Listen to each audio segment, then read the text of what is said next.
You shouldn't look for it.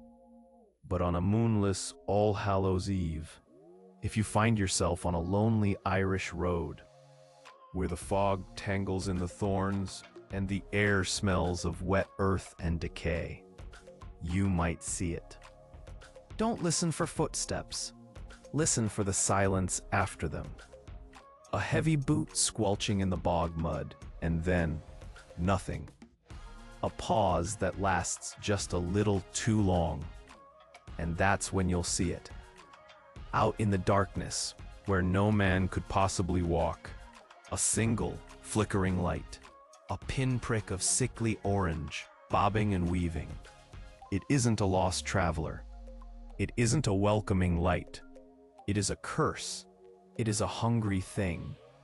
It is the end of a story that began with a man who thought he was smarter than everyone, including the devil himself. His name was Jack.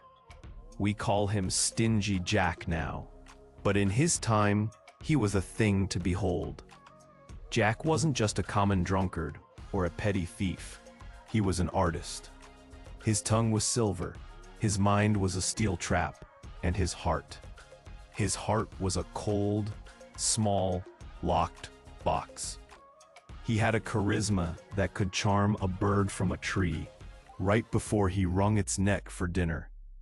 You'd see him in the tavern with no coin in his pocket. He'd approach the wealthiest man in the room, not begging, but with a wide, knowing smile.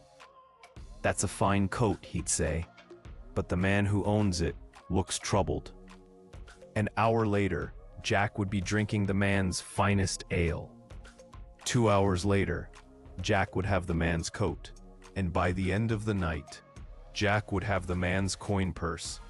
Won in a game of wits that was so dazzling, the man would actually thank Jack for the privilege of being ruined. He was a black hole in the shape of a man, consuming all light, all warmth, all coin, and giving nothing back. He was, in short, a soul so perfectly, exquisitely rotten, that he had long been on the devil's personal watch list. One night, Jack was walking home, his pockets heavy with another man's winnings, when the air turned sharp and cold. The chirping of the crickets stopped. A shadow detached itself from a gnarled oak tree and stepped into the moonlight. It was tall, dressed in fine, dark clothes, and its eyes, they were two dull, burning embers. "Jack," the shadow man said. Its voice was like dry leaves scraping on stone. "Your time is up." Jack, to his credit, didn't even flinch. He sized up the creature, a flicker of calculation in his eyes. He didn't see damnation, he saw an opportunity. He gave the devil his most dazzling smile. "Is it that time already? Well, it's been a grand run. I'll come along quietly, sir, I will. But I find my throat is terribly dry. You are a gentleman, I can see. Would you, a being of such stature, deny a dying man one last drink?" The devil was amused. He had collected thousands of souls. They wept, they begged, they ran. No one had ever tried to stall. "I have no mortal coin, Jack," the devil sneered. "Oh, but you don't need it," Jack said, his voice full of false admiration. "A creature of your magnificent power? Why, you could become anything. You could become a silver shilling, right here in my hand. I'll buy the drink, we'll toast to my damnation, and I'll be yours." The devil, flattered by the appeal to his power and eager to claim this arrogant soul, let out a huff of brimstone. "Very well, Jack. But be quick." And in a blink, the tall shadow compressed, folding in on itself, shrinking into a single perfect, gleaming silver coin in Jack's outstretched palm. Jack's smile vanished. It was replaced by a look of cold, sharp triumph. He didn't walk to the tavern. He snatched the coin, shoved it deep into his pocket, and let out a sharp, barking laugh. A muffled, unholy scream came from his trousers. The devil sizzled and shrieked, for Jack, that clever, blasphemous man, had pressed the coin right up against the small, silver crucifix he'd stolen from a church poor box that very morning. The holy metal burned the devil like a brand. "Let me out, mortal," the devil roared, his voice thin and furious. In a moment," Jack said, patting his pocket. "First, we make a bargain. You want out? You'll give me your word." "What word?" "Your word, binding and true, that you will never take my soul. No matter what I do, no matter how I live, my soul is mine. You can never claim it." The devil raged.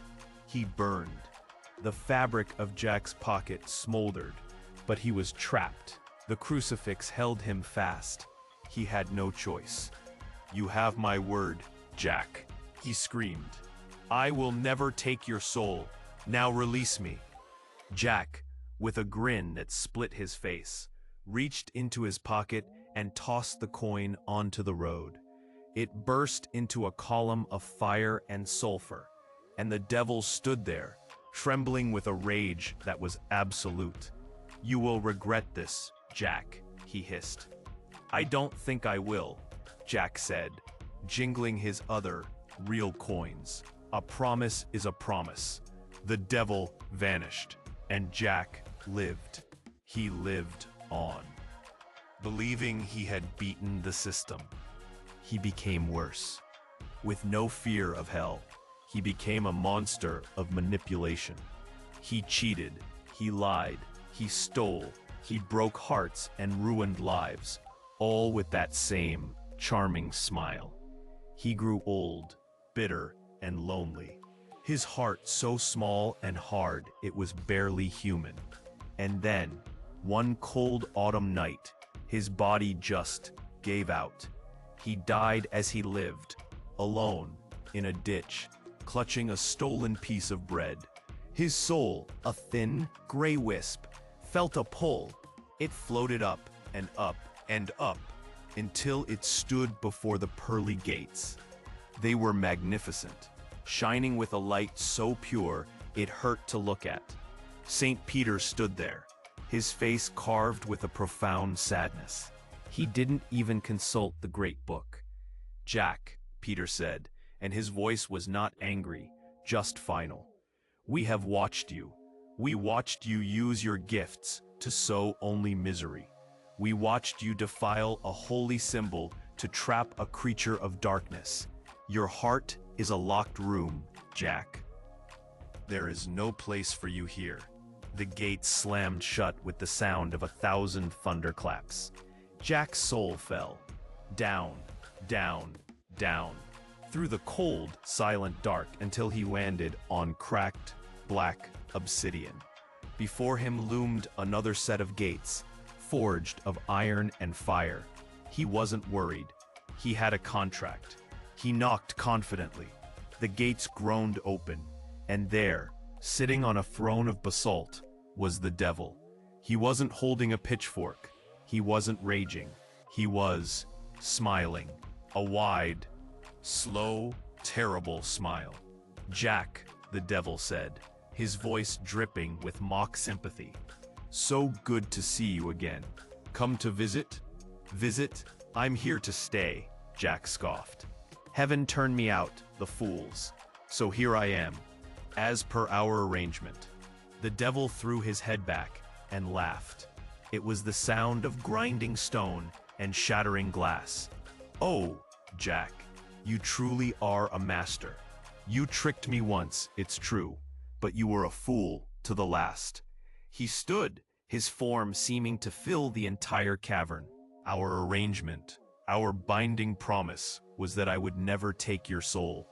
The blood in Jack's spectral veins turned to ice. His arrogant smirk faltered. But nothing," the devil roared, his full sympathy gone. "I cannot take you. I gave my word, and I keep it. You are not welcome in hell, Jack. You are not welcome anywhere.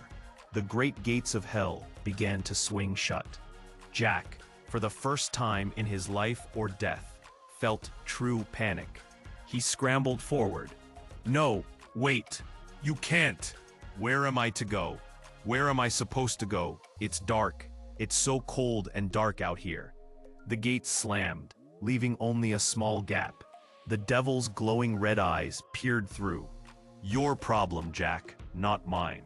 With a final, mocking chuckle, the devil reached into a nearby brazier, scooped up a single blazing coal from the very fires of hell, and tossed it at Jack. Here, he hissed, a little light to help you see. May it never go out. The ember hit Jack's soul, and he screamed. It didn't burn him with heat. It burned him with an eternal, unyielding cold. He stumbled back into the endless dark, the void between worlds, clutching the undying hellfire. He was lost, doomed. He could never rest, never stop, never find a home.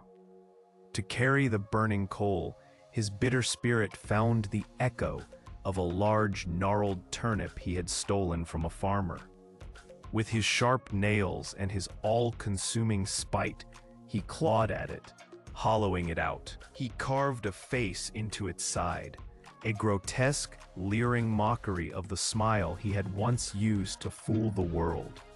He placed the eternal ember inside, and Jack of the Lantern was born. He is still out there. He is still walking.